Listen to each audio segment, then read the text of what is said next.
অহরহ তব আহ্বান প্রচারিত, শুনি তব উদার বাণী, হিন্দু বৌদ্ধ শিখ জৈন মুসলমান খ্রিস্টানি।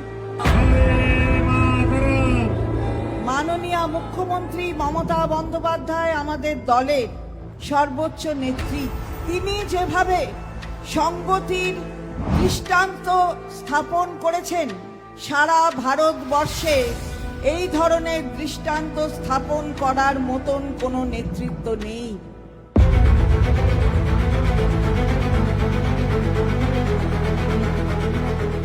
আজকে দিদি যখন বার্তা দিচ্ছে, বলছে এটা কাজী নজরুলের মাটি, এটা রবীন্দ্রনাথ ঠাকুরের পবিত্র মাটি, এইটা সেন্ট টেরিজার পবিত্র মাটি। সেন্ট টেরিজা এই মাটিতেই মানবিকতার নিদর্শন রেখেছেন। পিস উইথ আ স্মাইল এর কথা তিনি বলেছেন।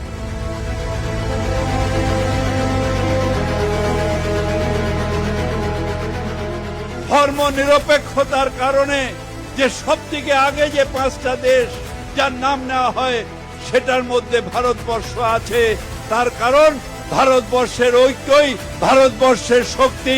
সেই ঐক্য হিন্দু মুসলিম শিখ ইসাই আমরা সবাই ভাই ভাই, একসাথে এগোতে চাই, ভারতবর্ষে এক থাকতে চাই, সেটাই ভারতবর্ষের শক্তি।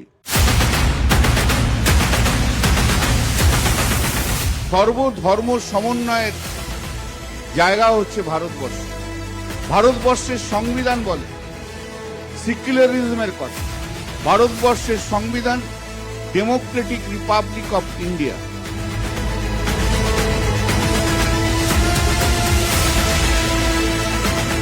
কাজী নজরুল ইসলাম বলেছিলেন, হিন্দু না ওরা মুসলিম, ওই জিজ্ঞাসে কোনজন, কান্ডারি বলো ডুবিছে মানুষ, সন্তান মোর মা।